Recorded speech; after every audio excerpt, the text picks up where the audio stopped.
Our journey starts at the sleepy Boden railway station. Since 1894, this hub has connected the mineral-rich north of Sweden with the capital.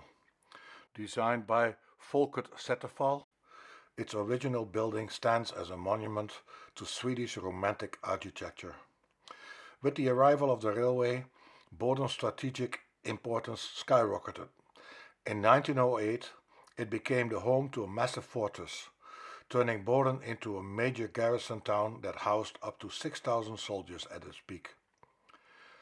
At its inauguration, this station was the end of the line, but in 1902, the Malmbanen, the iron ore line, was completed, connecting Boden to Narvik in Norway.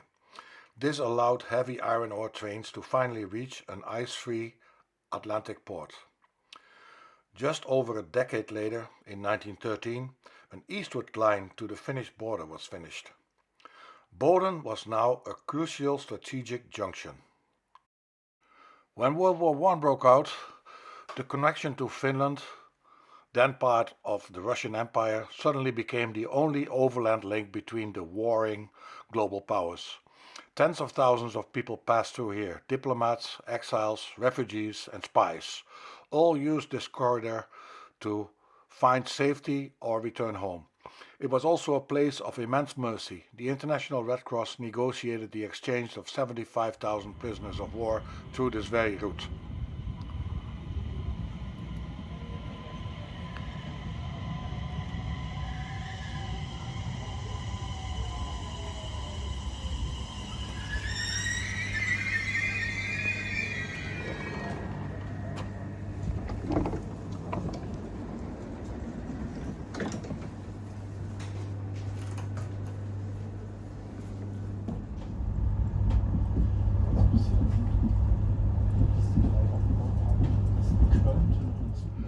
Leaving Boden on the first section of the line, which is still active today, we pass the actual northeast junction and plunge into the boreal wilderness. This inland route was chosen for purely military reasons. It kept the tracks safely out of artillery reach from the warships at sea.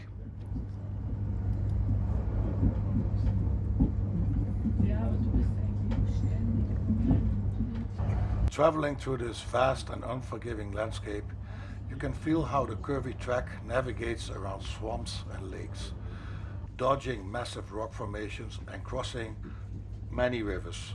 The original line spanned 165 kilometers, even though a straight line between the two endpoints is only about 110.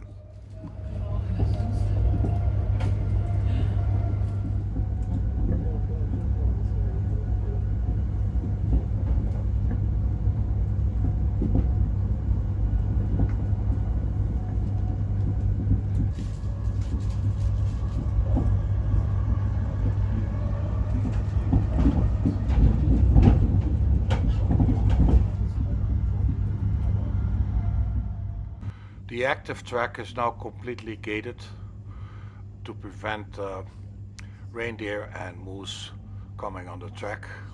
But you can imagine there must have been quite a few accidents back in the days. And delays, of course.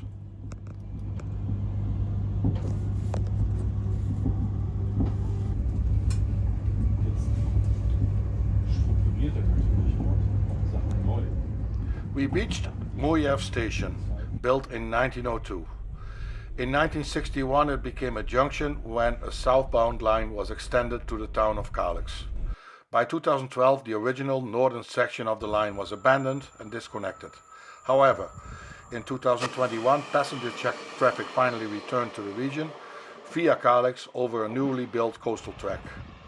Nowadays the train makes a sharp bend to the south to turn east at the newly built coastal track to Haparanda, leaving the old track to the appetite of nature.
Moving further along the old tracks, we arrive at Wietbadnet Station, built in 1910.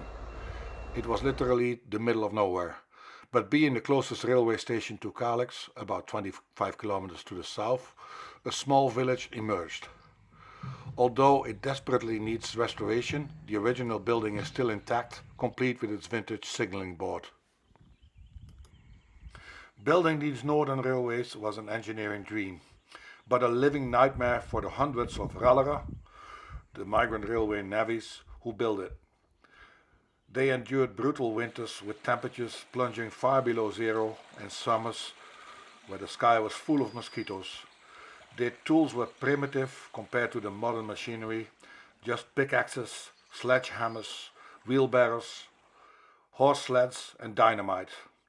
They slept in cramped barracks and canvas tents, surviving on a strict diet of salt pork and potatoes. If it wasn't for the beautiful murals by Jotten at Boden Station, one can only imagine. One of the icon cooks was Svata Bjorn, who, as many railway workers, ended up in a dedicated railway worker cemetery high up in the Swedish mountains.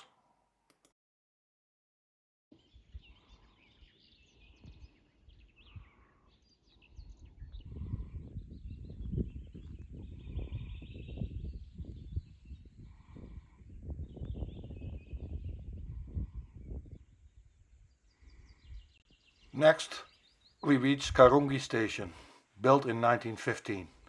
From 1913 until 1915, this was the absolute terminus of the line and the closest, then temporary station to the border of the Russian Empire.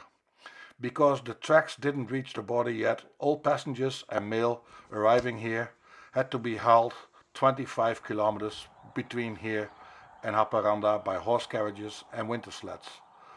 For a brief, chaotic moment in history, Karungi became one of the largest postal hubs in the world. It connected the Russian Empire and a large chunk of Asia, including Japan, with the Western Hemisphere. Millions of letters and packages to and from prisoners of war passed through this remote outpost.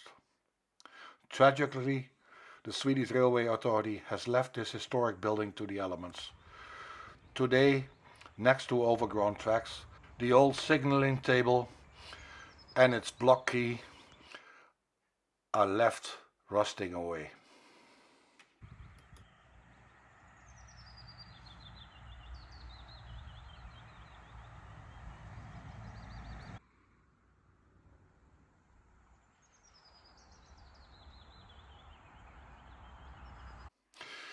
We resume our journey to the magnificent double gauge station of Haparanda, inaugurated in 1918.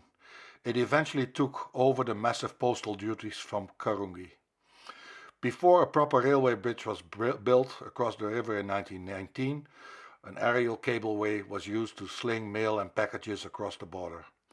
As the western gateway to the Russian Empire, Haparanda became a melting pot of spies, smugglers, war profiteers, refugees, and humanitarian aid.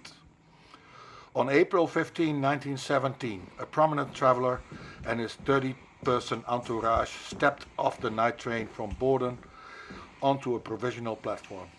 It was Vladimir Ilyich Ulyanov, better known as Lenin. Returning from his exile in Switzerland, he was en route to Petrograd to lead the Russian Revolution. Because Haparanda was the end of the Swedish line and the river bridge wasn't finished, Lenin and his team were ferried two by two on horse sleds across the frozen Torne River into Finland. Just one day later, after the grueling 8-day journey by train, boat, and sled, he arrived in Petrograd. We all know how that story turned out. It's safe to say that this remote frozen track in neutral Sweden was the only route available for his return. Granting him passage changed the face of geopolitics forever. We came to the end of this video and I hope you liked it. This was, for my doing, a very big project. It was traveling with the train to Boden and back. It was traveling with a car for over 200 kilometers. Took me 2 days of filming, and probably 3 days of editing, a day of research. So I would say 6 working days, something like that. And I focused only on this part of the railway. The railway was central because there's a lot more to the story of Lenin traveling back from Zurich to St. Petersburg in a sealed train through Germany on the ferry. But I was only interested in the part that was connected to this particular railway track, which I can actually film and document. So if you like this approach, let me know in the comments, because there's a lot of stories that are overgrown by the forest and just hidden, but I know a few and I can make more. And I hope you enjoyed it, and waiting for my next one. Thank you.